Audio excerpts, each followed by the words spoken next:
Hello YouTube coin collectors and stackers. We have an exciting one for you today. We're going to be going through all of those various commemorative half dollars from the 3 libraries of coin albums. I pulled most of them out except for a lot of the doubles, which are over here. We'll look at those separately. But before I get into it, please don't forget to like and subscribe. And thank you as always for watching. One exciting update from yesterday's video was that taking a closer look at the Morgan dollars, I know this is not about Morgan dollars, this video, but taking a closer look at this 1890 Morgan dollar right here. See, it's got a nice little scratch on the hair and a dinger, you know, probably like a low VF, maybe VF20 type of coin. Flipping it over, if we look right there, down below the feathers on the arrows, between the eagle and the wreath, we see that that is a VAM-4 Tailbar variety. So this is a top 100 WOW VAM. So that's a major score in just kind of taking a closer look at these. And I always recommend that you take a closer look at these when you get these kind of lots together, because sometimes there's just some really cool stuff hidden in plain sight in this 1890 Carson City Morgan dollar tail bar variety VAM-4 top 100 right there. So so let's dive into, that was exciting, so I wanted to share that before we dive into the rest. But let's get into the rest of this. So we have a whole host of commemorative half dollars here. I'm going to try to hit them real fast. There are 66 in this entire lot. A lot of them are doubles. Over here, your Arkansas, your Booker T's, and your Carver Washington. So we're going to hit those kind of quick at the end. But let's dive right in with, let me zoom in here so we can really get a look at some of this stuff. Let's dive right in with the two, I'll move the light a little closer so we have a little bit better light. Our two Columbian, sorry about that. And this one in particular, if I can get it in the light here, you can see it's got, there we go. It's got some really nice blue toning on it. It's obviously circulated. We can see the wear on the hair there. You see how flat that is, flat on the cheek, the hair. And I always like to look at the sales on these. So this was the very first official commemorative half dollar. It wasn't officially known as that, and when it came out, it was called a souvenir coin.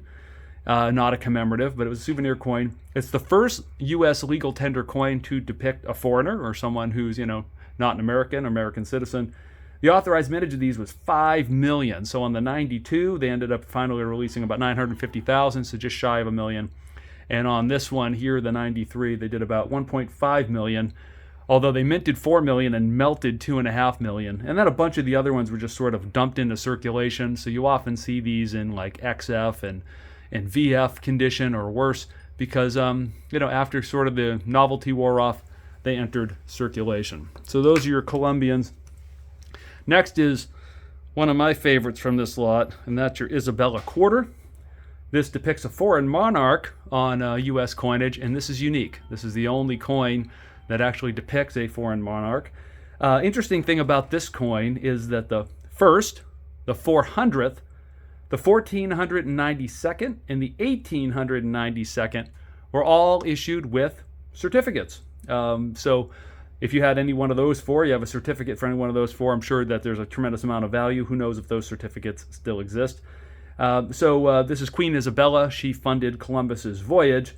And on the reverse, we have a woman kneeling with a distaff or die staff, which is the traditional tool for spinning yarn.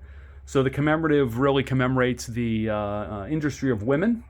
40,000 were minted, 16K were melted. You can see this example's got some rim dings and some other things that aren't great. But one thing about this coin that's interesting was it was issued with a price of $1, which was the same as the Columbian. So imagine, it's 1892, 1893, and you are going to pay $1 for a quarter. That was a lot of money back then. And so these didn't sell well. Adding to the difficulty selling these is they were only available in the women's building, whereas the Columbus were available everywhere at the event, at the Columbian event there. So next up we have Maine. This is 1920, Maine half dollar. So 50,000 minted. Anthony DeFrancisci, who did the peace dollar, was commissioned to model this coin. And James Earl Fraser, who designed the Buffalo nickel, absolutely hated this coin. He had nothing good to say about it. And most of these were sold to the public. So this coin is a real condition rarity. Up, it's MS65 and higher. Following upon that, we have this Pilgrim. So the Pilgrim came out 2 different years, 1920 and 1921. The 1921 is a lot scarcer. So 152,000 of the 20s were eventually released, 20,000 of the 21s, but that's after 80,000 of these were minted.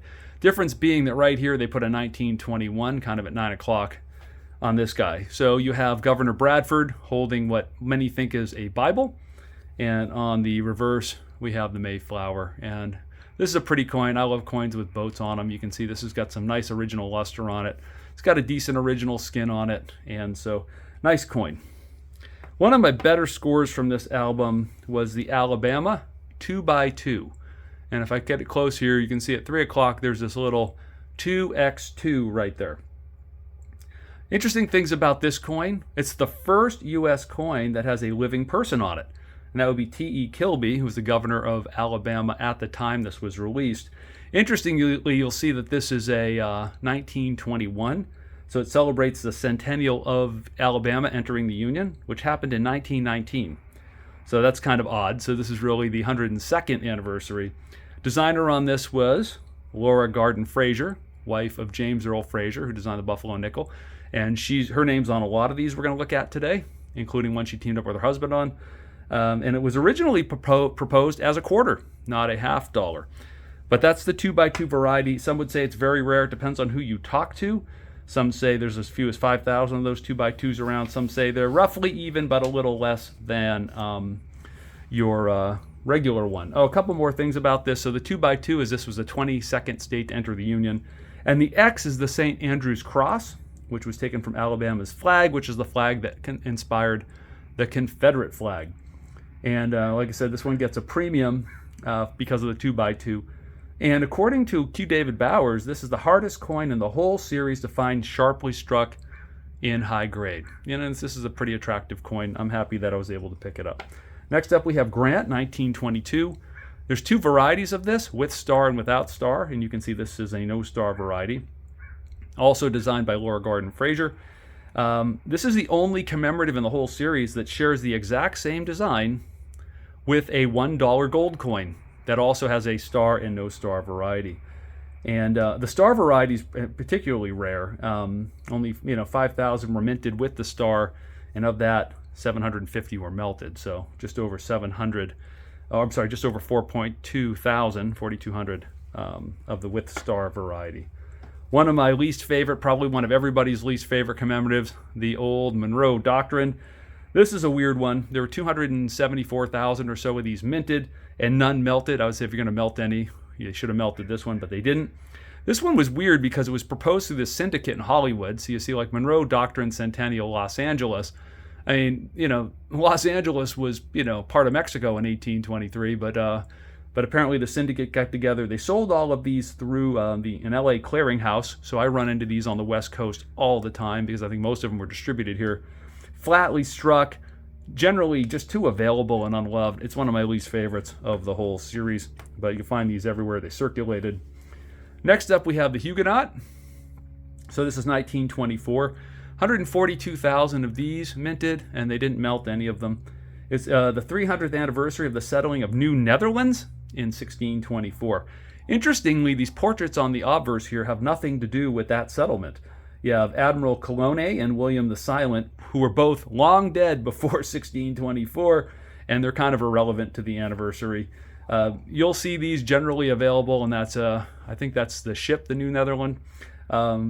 Generally available in like MS 60 to 63 condition, although there's plenty in higher grades available. It's a pretty available coin in general. Now we have the Lexington Concord. You'll see this around a lot, and there's a lot of these floating around. They minted over 160,000 of them. You have the Minuteman on the front, which is based on a statue by Daniel Chester French, and the old belfry on the reverse. This old belfry is how they alerted the Minutemen that the Redcoats were coming.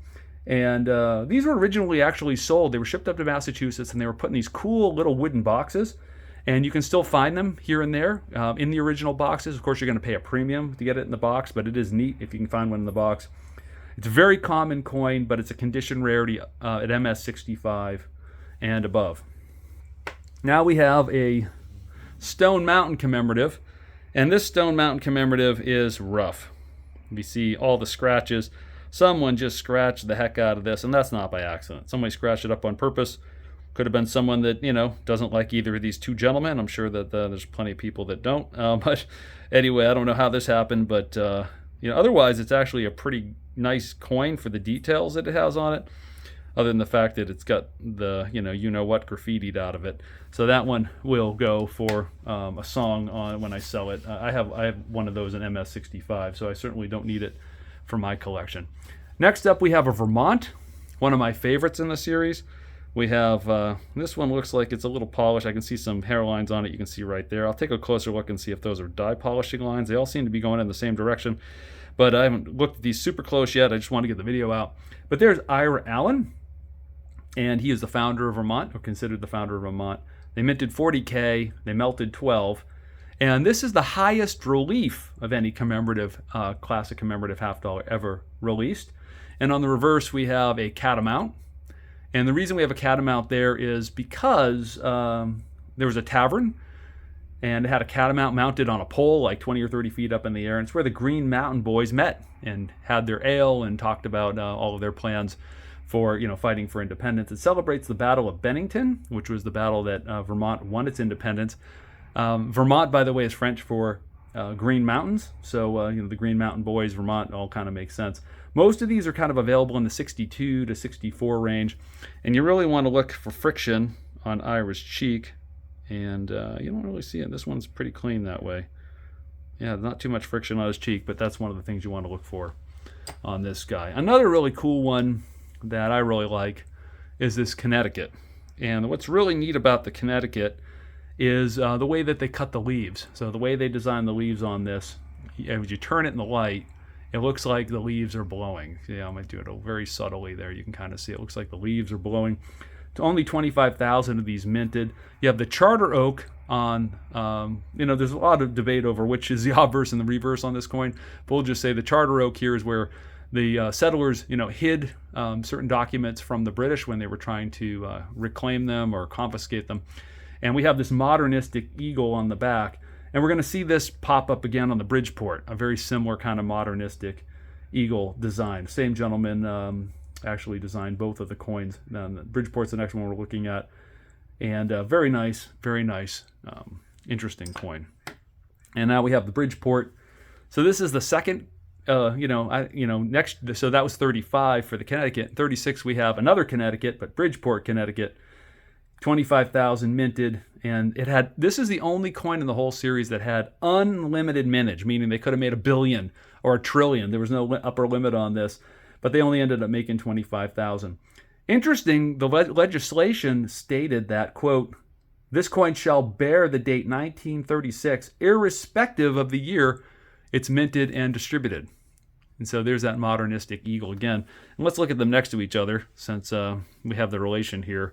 They're not exactly the same, as you'll see, but you have this modern interpretation of the eagle in both cases. This is sort of the Art Deco period, and the one on the Bridgeport is certainly pretty Art Deco. Now we have Cleveland, or the Great Lakes commemorative. So we have Moses Cleveland. And what's interesting is Moses Cleveland, you'll see in his name there under United States of America, it's not spelled like regular Cleveland. It actually has an A in it. There are 50,000 of these minted, and what happened was there was a newspaper called the Cleveland Advertiser, and they couldn't fit Cleveland Advertiser up in the paper masthead without dropping a letter, so they dropped the A. And everyone sort of accepted it, and now we spell Cleveland without the A. And this is the most plentiful of all the 1936 coins that survived in high condition, is this Cleveland Great Lakes. So now we have a Columbia, South Carolina. Let me see if I can find where I put it. Here it is. So Columbia, South Carolina. Let's go to here first. So we have Goddess of Justice, and she is standing between the old and new Capitol buildings for Columbia, South Carolina. So they have the old Capitol on the left and the new one on the right. There's Justice. And then here we have this palmetto tree, which is the state tree for this guy. So really low in 1936, which is what this is, they only minted 9,007, 8,007, 8,007 for Philly, Denver, and San Francisco. And you want to look for friction on the bosom of justice and on the leaves of the palmetto tree. Now let's go to the Elgin, which is Elgin, Illinois, centennial.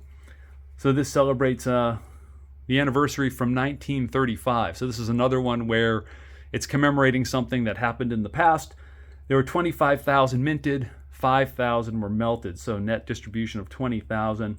And this was to raise funds for a statue, which we see right here. And the obverse is this guy looking this way. And what we'll see is that the statue was not completed until 2001.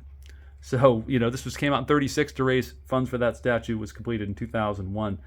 The interesting thing, too, about this is that this was all distributed by a coin dealer out of El Paso, Texas, who really had nothing to do with Elgin or anything, but saw an opportunity to make money in the commemorative market, which was happening so much at this point that by the time Elgin came out, the bubble had burst on the commemorative market. Let's move now to Long Island. Long Island, very common coin. This one's actually pretty nice. It's flat, it's very flatly struck. We have 1936, 100K minted, 18K melted. This was designed by, of all people, Howard Weinman, who is the son of Adolph Weinman, who designed the Mercury dime and the Walking Liberty half dollar. Very plentiful. They were distributed to the public, so a lot of these circulated. They were not handled with care. So you'll find most of these are sort of AU50 to MS60. And particularly we want to look for friction on the sales, and we can see a little bit on that example. Lynchburg. I think this one's the Lynchburg. Lynchburg is really, look at the toning on this. Let's just pause and just look at all the purples. And this is a gorgeous coin. 1936, only 20,000 of these minted. And some new legislation because, Congress was kind of catching on to the exploitative manner and practices that were happening in the commemoratives market. So they said it can only be a single design from a single mint. And Charles Keck, who designed the Panama Pacific Gold Dollar and the Vermont that we already looked at, was picked to design it. We have John Lynch, the founder of Lynchburg, Virginia. So it's named after John Lynch. I don't know why I tripped on that. And then the reverse here, we have Liberty standing in front of Monument Terrace, and inside of Monument Terrace, in there you'll see a little statue, and that's actually a Confederate statue hidden back there. This one sold out very, very fast. It was actually in time for all of the events celebrating the anniversary, and they sold them out at the events. And most of them are in this very high grade, this sort of 65, 66 condition. Now we have a trio of Rhode Island commemoratives here. And it's going to be hard to hold all three in the picture, but we can see them here. So on the obverse, we have Roger Williams with an Indian, and he's kind of rolling up in the canoe there. And then on the reverse, we have a state seal, and it's the 300th anniversary of Roger Williams' landing in what became Providence Plantations. He was actually kicked out of Massachusetts. Let's just look at one here. He was kicked out of Massachusetts because he had the audacity to say, hey, we should be compensating the Native Americans for all of the land that we're settling. And they said, get the heck out of here. So they kicked him out. He went to Rhode Island, what became Rhode Island. This one here is a very shallow relief, you'll see. He's coming over and saying hello there. It's a very shallow relief, and it was actually on purpose. It was inspired by all the sort of shallow carvings that you would see on gravestones in New England in that area. You want to check for contact marks on the prow of the canoe. And there are proof-like examples, especially for the Philly, that do exist out there. So keep an eye out for those. Next up, we have York County, Maine. Let me see where I put York County, Maine. There it is. York County, Maine, 25,000 minted. And, it's another one of these, they're minting these coins for these little places that are having these anniversaries. 25,000 minted. And these ones did not sell very, very quickly at all. In fact, they had unsold quantities on hand until late into the 1950s. Another one where they said only one mint, one design. We're tired of you guys exploiting this commemorative market. On the obverse, we have the Stockade, which was Brown's Garrison, which became, a bank later that sold these coins. And the final coins are actually sold from this series, one of the later ones to take all the distribution. The final coins from this issue were sold in 1984, so that's quite a long time. But not as long as our next contestant, which really does hold the record. This is a very interesting coin. This is your Iowa commemorative 1946, 100K minted. They set aside 500 of these for sale in 1996, so 50 years later, and 500 more for 2046. So this is the only classic commemorative that's not entirely distributed or sold out. The next 500 will come on sale in about 21 years, in 2046. Commemoratives were back in fashion, and all of the ones on hand were sold out by 1947. And the other interesting thing Iowa did, a couple of things. One was they had an out-of-state price and an in-state price, and they restricted this to one coin per person, one coin per customer. And I think that's the only one that had that particular thing as well. Now moving on to everybody's favorite. I don't know if it's everybody's favorite, but it's considered to be a favorite. And look at this. This is just dripping with luster. This is a 1938 Oregon Trail. This ran from 1926 to 1939. And 1939 was the lowest mintage, all three mints putting out about 3,000 coins each. This is the coin where James Earl Fraser of Buffalo Nickel fame and his wife, Laura Garden Fraser, who we've seen a couple other coins that she's designed today, teamed up and did this one. She actually ended up creating the models for both sides of this. It's the longest running commemorative in the entire series. And it's another coin where they debate like which is the obverse and which is the reverse. This coin was interesting because it was promoted by a guy named Ezra Meeker, who actually was still alive when this came out in 1926, and he had traveled the Oregon Trail in 1851, so he was an extraordinarily long-lived person. And most people collect this coin today as a type coin rather than trying to put together that whole 26 to 39 set, but it is absolutely an awesome coin. Now we're going to get into some Boones. So Daniel Boone, I mean, this is one of the things where, if you read certain things, look at the toning, another one with just some knockout toning on it there.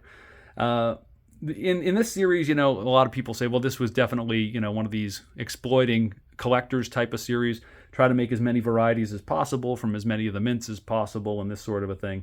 The key date in this one would be 1938 with 2,100 each from each of the three mints. The 1934 is the only one with a bicentennial status, meaning the bicentennial of Daniel Boone's birth. And Boone is also found on another coin, the Missouri commemorative, so you'll find Daniel Boone on that coin as well. The reverse here shows Shawnee Chief Blackfish. He had actually adopted Daniel Boone as his adopted son, and he named him Big Turtle. So the success of this sort of coming in and out, look at that, that's just knockout toning again on the reverse. This inspired a lot of speculators to run into the commemorative game. You have all the PDS varieties, plus there's a special 1934 small 34 variety where they put 34 in the field next to Boone, and that's a very collectible variety. Thanks for hanging with me because we're getting to the end here with the Arkansas. Before we do, let's look at a couple of the lower mintage Boones. So here's your lower mintage ones. Let me flip this guy over. So you'll see that's a 1937, and these ones, have some pretty long mintages, but another one with some, you can see the nice toning. Not as kind of, the other one's got that knockout toning on it. Let's move on to the Arkansas. Arkansas is another one that ran for a long time. It ran from 1935 to 39. 39 being the key date, and these are all 39s here. I pulled these ones out. This lot came with a full set of 39s. So these are 39s. This is 2,104 of each of these coins were made. So pretty awesome, pretty low mintage. And these are low mintage across the board, just absolutely across the board. It was the 100th anniversary of statehood for Arkansas. And like the Boone commemorative, this was really meant to just create rarities to dupe coin collectors. There was a lot of erratic and what's called inequitable distribution of these, and a lot of people complained about it. So this was the coin that actually caused Congress to end the commemorative $50 program in 1939. So even though these are crazy rare, crazy low, not rare, but the crazy low mintages, they're not very popular. They weren't popular then. They're not particularly popular now in today's day and age. However, it is a great way to pick up a crazy low mintage commemorative coin, kind of on the cheap. The 39 is going to cost you a little more, but you can pick these up pretty much on the cheap. And you can see that, overall these kind of have this greasy luster. They're really tough to grade. A lot of people definitely have trouble grading these the way that they're struck and so forth. Moving on to the Booker T. Washington. For this, I just picked some lower mintage ones. So I picked out, a mintage of like 6,000 to look at. But Booker T. Washington is another low mintage coin that's very underappreciated. We have some, really low mintage coins like the 49 Denver and San Francisco, the 50 Philly and San Francisco, and the 51 Denver and San Francisco are all really, really low mintages, like 7,000, 8,000. And it celebrates, of course, the life of Booker T. Washington and everything that he had done as an educator. And it was approved at the same time as the Iowa commemorative. There were 5 million authorized.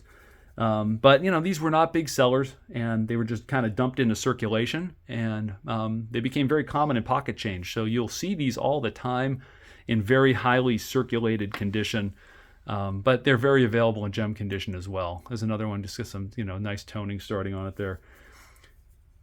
One thing that a lot of people don't know is that a lot of these were melted, and they didn't keep a lot of good records on this, how many were melted, but they authorized the melting of about 1.6 million Booker T. Washingtons so that they could make the Washington Carvers. So we don't really actually know how many of these are left because the records were not kept great. And that brings us to the last one in this series, which is the Carver Washington. And we kind of see Carver on the front and Washington behind him there. This is another crazy low mintage coin. Some of them get as low as 8,000 in some years. And what was interesting about this coin was, all these coins had to raise money for something, a statue or something like this, some sort of a memorial. This one was actually to raise funds for, quote, to oppose the spread of communism among Negroes in the interest of national defense. So I've never heard of a reason like that, but that was the reason. And of course, this was the days of McCarthyism and anti-communism. Everyone was afraid of communism.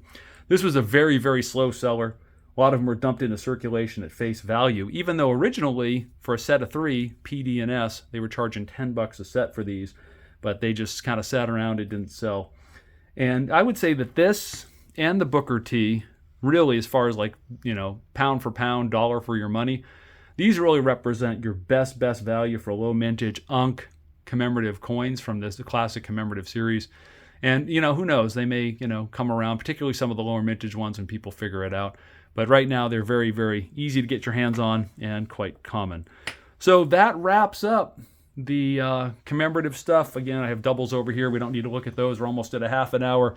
I really appreciate you guys hanging out with me for this long and allowing me to share my love of commemoratives as well as, sharing a little history about each one of these. I really appreciate you guys watching. As always, I appreciate it when you like and subscribe. Happy collecting, and I'll be back talking with you again soon.